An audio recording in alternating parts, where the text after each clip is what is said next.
Mangwanani akanaka muri yeZimbabwe, tinokuchingamidzai zvekare kune chimwe chirongwa pano paZim Facebook Secrets and Confessions. Tadzoka zvekare nemamwe mamessages. Rekedzai tibva tapinda mumamessages edu atadzoka takakubatirai. Message edu yekutanga yakamira sekudai so: hanzi makadi zvenyu mukoma, ndinokumbirawo kuti munge muchindiposterawo nyaya yangu makaviga chitupa changu. Ininiwo ndauyawo pano ndine secret yangu iyo yandiinayo, ndine zvandinoda kukuzivisaiwo zvose izvo zvakaitika pandainge ndichiri kushanda pane imwe mochwari. Ndakashanda mumochwari kubva mugore ra1992 kuzonosvika mugore ra2005. Zvose izvi zvakaitikira muHarare. Pose ipapo pandainge ndichishanda mukoma ndakasangana nezvinhu zvekuti dzimwe nguva zvaindiremera. Ndaizotopota ndichinwa mapiritsi aya ehope kuti ndinge ndichikwanisa kurara, ende ndaiti kana ndamanwa mapiritsi iwawo ndaibatwa kana nemadzikirira usiku hwose ndichitambudzwa zvekare ndiriko kuhope, nekuti ndakaona kuti ndainge ndava kuita sekunge munhu ava kurasika njere. Pane pamwe pandakamboita mazuva 4 ndisingarari, ndokubva ndachizoenda kuna chiremba ndikamuudza kuti ndainge ndisiri kukwanisa kurara, ndikabva ndachizotanga kupiwa mapiritsi ehope. Bosi wangu wandainge ndichishandira vainge vachindiudza kuti ndaisafanira kuti ndinge ndichiudza kana ani zvake. Vaipota vachienda nesu kumba kweimwe n'anga uko kwataizoenda tichinobetserwa zvekare nekugezeswa, tichipiwa imwe mishonga yatainzi taifanira kuti tinge tichizogeza nayo kana tava kunorara, iri mishonga yekudzinga mhepo dzevafi. Pandakatanga kushanda ndainge ndiine makore 22. Ndainge ndichangobva mukuitawo short course yangu in health and safety. Ndokubva ndachizotsvakirwawo basa nevamwe vatete vangu. Vatete ava vainge vachitoshandira imwe mochwari yainge iri hombe kwazvo, yaitozivikanwa nenyika yose. Saka vakandiudza kuti pane umwe murume uyo wavainge vakamboshanda naye. Saka vashanda naye murume uyo akabva achizovhurawo yake mochwari. It was a small private mochwari. Pandakatanga kushandapo ndakatanga kudzidziswa kuti chitunha chinoitwa sei, unoshandisa machemicals api, uye zvekare chinogezeswa sei. I was trained everything. Saka murume uyu ainge aine vamwe tsano vake avo vainge vari n'anga, because ainge akaroora mukadzi wekuZambia. Saka n'anga yacho yaimbopota ichiuya muno muZimbabwe, yainge yakatenga imba kuBorodale uko. Zvino yaiti kana yauya taibva tachizotora mitumbi yevanhukadzi tobva tachizoenda nayo kumba kwacho ikoko kuBorodale. Ndakaendako several times. Pose pataiendako ikoko taipiwa mari. Makore acho iwawo tainge tichiri kushandisa maZim dollars, ende taitopiwa mari inenge yakawanda kudarika pay yedu, even times 3, zvekuti zvainge zvatova zvinhu zvatainge tajairira. Mazuva ekutanga tichiri kutya taiisa chitunha mucoffin, toenda nechitunha chiri mucoffin. Asi takazosvika pakuti tainge tava kusatya zvachose. Taiva tiine kamwe kakombi kedu ako kamwe kataishandisa kana kuri kunzi tinenge tichida kuenda nechitunha kana kumaruzevha. Then kakombi ekako kainge kasina masiti, kainge kakabviswa mamwe mapassenger seats ose, kwakangosiwa seat radriver nesiti rinogara mapassengers kumberi. Kakombi ikako mukoma ndo katainge tava kushandisa zvekare. Taingotora chitunha tongochiisawo pafloor tobva tatoenda nacho chitunha chakadaro. Asi taingoenda nezvitunha zvevanhukadzi kana kuri kunzi n'anga iyoyo inenge ichida kuita mhiko idzodzo. Taiwanzo kuenda usiku, asi pamwe pacho takagumisidzira tatova nezvivindi zvekuendako kunyange ari masikati. Nekuda kwekuti tainge tichida mari panguva yacho iyoyo, ndainge ndiine humwe urongwa hwangu hwandainge ndava nahwo. Saka tainge tava kutongogara tichitongobvunza bosi vedu kuti ko vanodzoka rini, because tainge takaudzwa kuti pose pavanouya kuZimbabwe tinenge tichiita mari, saka pamhiko dzekurara nezvitunha paingodiwa zvitunha zvinenge zviri zvevanhukadzi chete. Taienda nechitunha ichocho tobva tachizonochiradzika pamubhedha. N'anga iyi yainge yakavakisa kakoteji pamba pacho ipapo, saka taienda tobva tanoradzika mutumbi wemukadzi uyo watinenge tatora kumochwari kwedu pamubhedha. Then iyo yaizouya ichirara nechitunha chiya kwemazuva 2 kana kuti 3 depending nekuti hama dzemufi vanenge vari vanhu vanenge vakaita sei. Vamwe kana kuri kunzi vanenge vasina mari, vaiti kana vakauya vaibva vachizochajwa mari dzakawanda kuti vange vachitorawo nguva vasati vakwanisa kureiza mari yacho iyoyo inenge ichidiwa. Pose ipapo chitunha chehama yavo chinenge chichishandisiwa nen'anga yacho iyoyo yekuZambia. Pane imwe family vainge vari varombo mushure mekunge vashayikirwa naamai vavo. Mukadzi iye akagara kwemazuva 7 ariko kuBorodale, chitunha chake chiriko ikoko.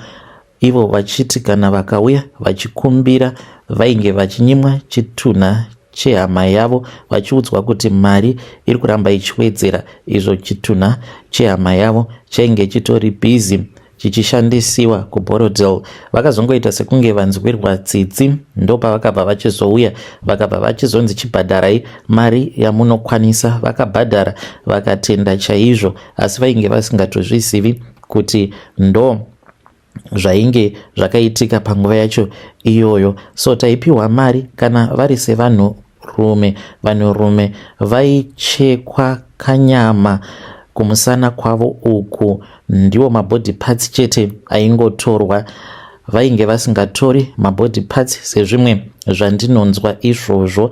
Then pane pamwe apo mainge muri mugore ra1996 ndinorangarira kuti ndakanzi ndinge ndichienda kumba kweumwe murume uyu. Ndakati ndichisvika pamba pake ndikaona kuti zvechokwadi aiva ari munhu ainge aine mari dzake. Murume uyu ainge achigara muWaterfalls, aigara padhuze nepaZindoga, uye zvekare ainge aine mashops paZindoga paya. Aidhiraivha imwe Mercedes Benz yake yainge yakanaka iri yegreen. Saka ndakati ndasvika pamba pake ndipo apo paakandipa bhegi rainge rakazara nemari, akanditi ndinge ndichinopa bosi vangu mari. So ndakaenda ndikanovapa mari. Bosi vangu vakabva vachizoti vainge vachazotipawo mari yakawanda chaizvo, uye zvekare vainge vaine zvatainge tichida kuti tinge tichizotora.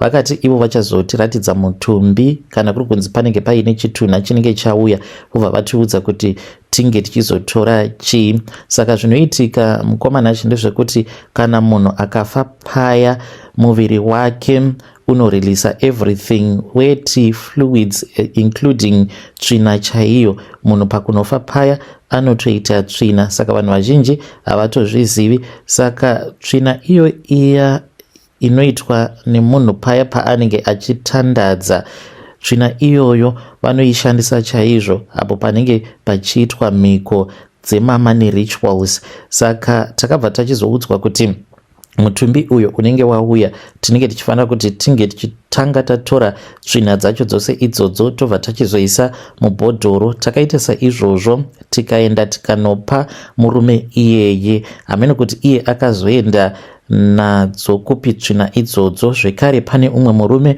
uyo ainge ari muZulu akauya akatotipa mari. Makore acho iwawo mukoma patakapiwa maranzi takashaya kuti toita sei nawo, because kana murungu wedu akati akapiwa mari yakawanda chaizvo naye muZulu iyeye ainge ari n'anga, akauya zvekare achida tsvina idzodzo. Ndinorangarira kuti zuva racho iroro murungu wangu inge aripo, ndiye akatobata basa racho because client yainge iripo ende airatidza kuti ainge ari munhu ainge aine mari dzake. Saka taishandisa macotton swabs tichimapinza uko kunobuda netsvina, ndokubva tachizoisa mune chimwe chibhodhoro n'anga iya ikabva yachizotora zvekare nemamwe mabody fluids. Takazopiwa 10,000 maranzi iwawo ndakashaya kuti ndoita sei nawo because makore acho tainge tichiri kushandisa mari yedu mazim dollars.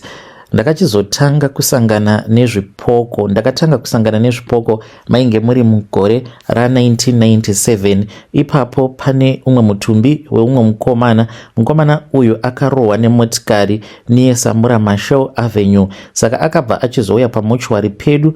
Ainge ari street kid. Saka bosi vangu vakati anga achiunzwa kumochwari kwedu because nganga iya tsano vavo vekuzambia vainge vachida kuti vange vachizotora kanyama kumusana kwake, vaingocheka kapisi kadiki kumusana kwechituna. Saka I still remember kuti tainge takamuisa mudrower number 6. Musi wacho iwoyo wandainge ndichifanira kuti ndinge ndichizoshanda overtime, ndakati ndava kuda kunochaisa. I think kuti maybe it was somewhere kuma past 9. Ndakati ndava kuda kunobuda ndopa ndakanzwa kuti kwainge kuine munhu ainge achichema. Saka ndakabva ndachizotanga kutarisa because ndakanzwa sekunge kainge kari kamwana kachechi kainge kachichema. Ndopa ndakabva ndachizoona kuti drawer number 6 it was slightly open and the tag was missing. Pandakavhura ndakaona kuti mainge musina kana munhu, chitunha chake mukomana uya chainge chisisimo. Asi pandakazotarisa zvekare ndakaona kuti chainge chavamo. Ndakaudza bosi vangu, vakauya neimwe n'anga iyo yakazokusha. Ndikapiwa zvekare mimwe mishonga ndikanzi ndinge ndichishandisa mishonga iyoyo. Zvekare pane chimwe chitunha choumwe mukadzi uyu chitunha chake chakauya. It was somewhere around kuma 2 am. Ndainge ndichishanda ndiri ndega. Musi wacho iwoyo ainge apondewa nemurume wake. When I returned the next night, vamwe vandainge ndichishanda navo vainge vatochaisa. Saka ndakati ndiri busy ndichiklina, ndakati ndichiklina rimwe door reimwe fridge ndopa ndakanzwa kuridza mhere. Mukadzi uyu ainge achiridza mhere sekunge ainge achibayiwa nebanga. Pandakanzwa munhu achiridza mhere ndopa ndakabva ndachizotanga kufamba ndichienda padrower iro ratainge taisa chitunha chake. Kwava kuteerera ndikanzwa kuti ainge achiridza mhere arimo imomo mudrower imomo. Ndakati ndavhura mukadzi uyu ndakaona kuti chitunha chake chainge chakavhura maziso zvekare nemuromo wainge wakavhurika. Chakandinetsa ndechekuti ndakaona kuti painge paine banga iro rainge rakamubaya pachipfuva chake, but chitunha ichi pachakaunzwa chainge chisina banga rainge rakachibaya. Ndakafonera zvekare bosi vangu but havana kupika up macalls. Makore acho iwawo tainge tichiri kushandisa malandline. Handina kukwanisa kuzodzokera kumafridge usiku wacho ihwohwo because ndainge ndava kutya. Saka ndakabva ndachizotora gumbeze rangu ndikati ndava kurara hangu pasofa. Ndakangoti ndichida kungonobatwa nehope ndakaona kamoto aka kakatanga kukura kudzamara kaita like munhukadzi. Mukadzi uya akangonditarisa, kwava kuridza mhere ndokubva achizongobhururuka akanyangarika akabuda nepahwindo. Ndakabatwa nekutya ndikabuda panze ndikarara hangu mumotikari. Pamwe pacho apo pandakaona chipoko ndiko kainge kari kekupedzisira kuona chipoko. Pane umwe mwana uyo akashayika ava ne2 months ndokubva achizounzwa kumochwari kwedu. Ipapo ndainge ndava kugara kuGlenora. Saka ndakati ndadzokera kumba nditori busy ndichitobika zvangu, ndipo pandakaona mwana uyo ainge ari kumashure kwangu. Mwana uyu pandakamuona ainge achibhururuka ari mumhepo. Ndakati ndatarisa zvekare ndikamuona mwana iyeye ainge aradzikwa pamubhedha. Ipapo madhamu vainge vakamboenda kumusha kunoshanya. Zvinhu izvi zvakaramba zvichingoitika kudzamara ndichizongosiyawo basa. Ndakangosiya ndikangotangawo kabhizinesi kangu. Kusvika pari zvino ndinongoitawo izvozvi zvezvimabhizinesi zvekungokiya zvatinoitawo muno muZimbabwe, because ipapo ndainge ndava kurota ndichidya nyama dzevanhu. Ndakazoenda kuHatfield uko kwandakanobatsirwa neumwe muprofita iyeye akandibatsira akati pane pandainge ndakapiwa chikafu nabosi vangu, saka chikafu ichocho ndo chavaishandisa kuti kontrola pfungwa dzedu, kuti kunyangwe tichida kuitiswa zvinhu zvekuti munhu ari normal anozviramba kuti izvi handikwanisi kuti ndige ndichizviita, isu taingowanikwa tichingozviita. Kunyangwe tikanzi munofanira kuti munge muchitora chitunha moenda nacho kwakati, taisamboramba. Saka hanzi vaishandisa mishonga iyoyo yavainge vakatiisira muchikafu, ndokusaka kuhope ndainge ndava kurota ndichidya nyama, zvekare dzimwe nguva ndairota ndichirutsa ndiriko kuhope. Saka vakabva vachizotanga kundipa munamato uyu mukoma ndakaunwa kwemazuva nemazuva, vachiti ucharutsa chete, ucharutsa chimwe chinyama, asi ndakaita mazuva ndichingounwa munamato wacho iwoyo. Vakazoita zvekubhoilisa masamba etanganda ainge akawanda, ndikarutsa chinyama ichocho mukoma chaita sekunge chainge chitorarama because chaitofamba. Vakazochibaya netsvimbo yavo ndokubva chachizongoti vakachipisa. Kubva ipapo ndopandakazototanga kutoita senani, kana hope dzose dzandainge ndichirota ndainge ndava kusambodzirota zvachose. Ndiyo secret yangu yandiinayo. Kana mukaposta nyaya yangu mundizivisawo, ndichange ndichizotevererawo ndiri mucomment section. Vedare ndo message iyo yandakatumidzirwa ichibva kuna mukoma vedu. Naimiko zvazvakangooma hazvo vedu we, ngatizamei kuti tinge tichitaura navo mukoma vedu ava mucomment section. Hanzi izvi ndo zvinoitika kumochwari, ndo zvavakasanganawo nazvo pavainge vachishanda kumochwari. Strange things indeed they do happen in this world. Vakazopama zvekare vakanyora message vakati murungu wavo hanzi akazombonyangarika mugore ra2007 mushure mekunge arumwa nekobra. Iyoyo hanzi yakatanga ichaonekwa naGarden Boy. Kutsamara yazomuruma kobra iyi, hanzi kobra iyo yakati yamuruma akangonyangarika ari mubedroom make. Nyaya iyi mukoma ndakazoiudzwa naGarden Boy, hanzi vakati vachida kufonera ambulance akangonyangarika murume iyeye. Hanzi mumhuri makazotanga kufiwa pa4 years dzacho idzodzo, apo paainge asingazivikanwi kuti ainge aripi. Vanhu vainge vachifa nevana vake vose vakapera kufa pa4 years kwava kuchizobudikira. Akazoenda kumhiri kwemakungwa mudhara iyeye. Ndo imwe message iyo yandakatumidzirwa vedare. Let us talk about this in the comment section. Zvakangooma hazvo vedu we, hanzi munenge muchiti mutumbi wehama yenyu uri kumochwari, izvo munhu anenge atoburitswa mumochwari obva atonoshandisiwa somewhere else. Pakaipa.